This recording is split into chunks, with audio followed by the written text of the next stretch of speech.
Ron Harris here for MuscularDevelopment.com. Coverage of the 2020 Olympia weekend brought to you by High-Tech Pharmaceuticals here in Orlando with your first men's physique Olympia champion, Mark Anthony. As you can see, he's no longer. He's now a classic physique competitor. At least he will be next year, we hope. Next year. 2020 is not the year to start anything new, guys. Sorry.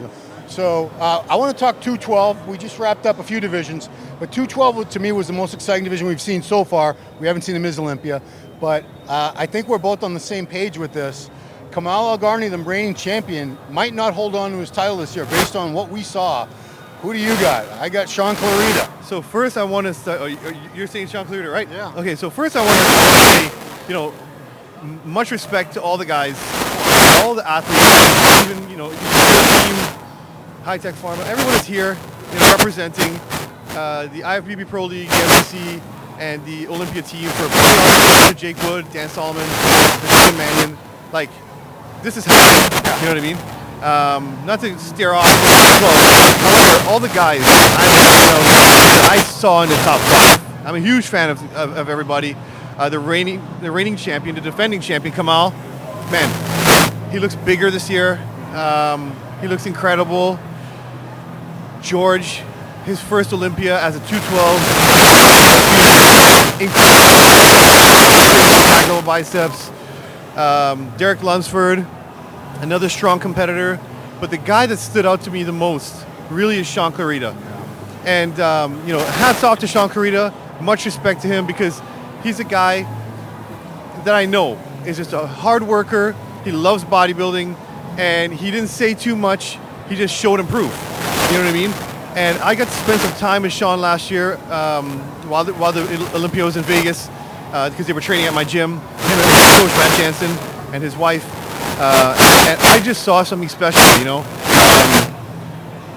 his pursuit this whole year.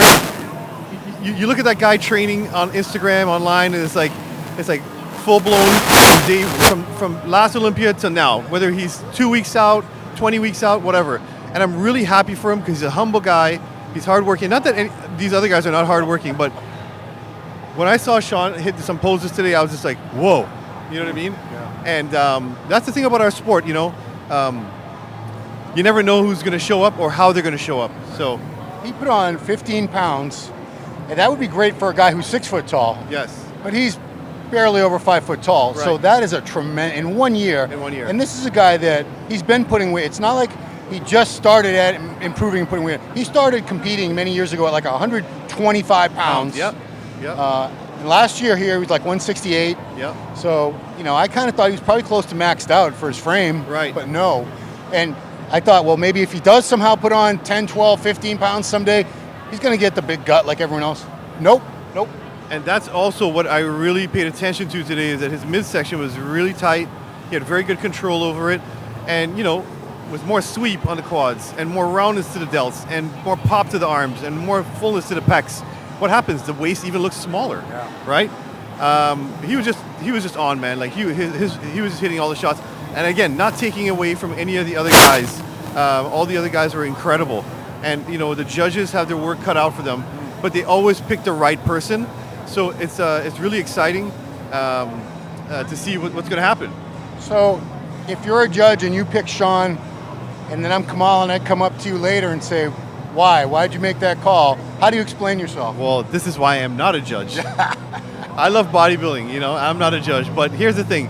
I like to see all these guys succeed. It is bodybuilding, so it is a battle. So what I can say to these guys is tonight, bring it, man. Bring it to the stage because it's not over until the fat lady sings, right? Yeah. So. And that's interesting because they do have this whole confirmation round and rejudging. Yeah. And Lunsford, I have him in a solid 4th right now. It's because, to me, he looks really flat, depleted from the front. Not so much from the back. From the back, he still looks pretty good. Yes. From the front, he looks smaller to me, like nothing is popping on him. Right. And I didn't talk to James, his coach, or anything, but I'm sure they had to be thinking. Everyone was talking about his condition last year wasn't up to par. Right. So they made sure his condition was on point this time. But as we know, anybody that competes knows it's so easy to go past that limit and start flattening out, and that's what I have. But we have how many hours between now and then before he's going to be on stage again? How many more meals can he get? You being a bodybuilder and being in this game for a long time, myself as well, your emotions have a lot to do with it. Your stress levels have a lot to do with it. And I really encourage, and I'm saying this with encouragement because I'm a little bit seasoned, is you just have to relax. You got to relax. And if bodybuilding is a sport that you love to do, and you're going to compete at the highest level, you got to be prepared to be in front of the biggest audience in the world and battling against the best guys in the world. So, you just got to relax, and a lot can change in a few hours with nutrition, a little bit of rest. So it's going to be an exciting finals for sure. So, Derek, keep your head up. He could come back way fuller tonight, even tighter because the muscle's going to push out against the skin. And right. He could move up a spot or two. Who knows? And here's the thing. Listen, these guys are the best in the world, okay? They have the best coaches and the best training programs and camps, so they know what they're doing. Let's just see what turns out to happen tonight, And the two guys who are 5th and 6th, and I'm not sure which way I would put them, is Amada Escanani and Angel Calderon Frias from Spain. Right. Kind of similar looks. They're Right. both short, built like tanks. Yeah, Neither has the prettiest shape, but man, just a lot of dense, thick, grainy, gnarly muscle. Freaky. I don't know how I would pick one of those guys over the other, honestly. And again, it comes down to, you've heard this many times, apples and oranges, but I feel like I'm going to go back to Sean Clarita again. I feel like he brings a freak factor, the condition, the roundness, and he just had that pop on stage, right? So, and again, not taking away from any of these guys. Everyone was spectacular, but I'm really happy for Sean that he made such an improvement and wowed a lot of people, you know what I mean? If the worst that can possibly happen to Sean is he'll take second, and a lot of people will say they had him winning. That's Right. the worst thing can happen to him. The best thing can happen is he might be the Olympia champion tonight. And here's the thing. A lot of people, he's kind of like Dexter. They were not the heaviest guys coming up, but they kept pursuing and pursuing and pursuing. They never gave up. They got better and better and better. And I feel like Sean, I know sometimes I guess people thought that he would never get bigger. If you had told me even 3-4 years ago, Right. Sean Clarita might win the 212 Olympia, I'm like, what are you smoking, dude? There's no way. No way. He's too small. He's too this. He's too that. Right. I never thought he would make these improvements because he's not an old guy, but he's certainly not. He's in his 30s already. Right. And he's been doing this a while. You Right. usually don't see people continue to improve Right. past that point. So I'm very, very, to me, he's so far, we haven't seen the men's open or anything. Right. So far to me, he's the standout of this weekend. He's very impressive, and it's just to put the message to put out there that never give up, always pursue your dreams, and look at Sean, man. Yeah.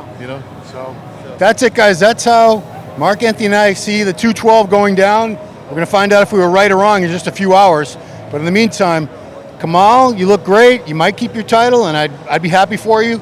Sean, you might take it too, and I'd be very happy for you. And that's another thing. Like I said, I'm not a judge. I'm not a critic. It's just kind of the way I saw it, and I'm a big fan of all those guys in the top 5. I love all their physiques, and you just never know how it can go. All right, guys. For Olympia Weekend coverage brought to you by High Tech Pharmaceuticals, this has been Mark Anthony and Ron Harris. Thanks for watching.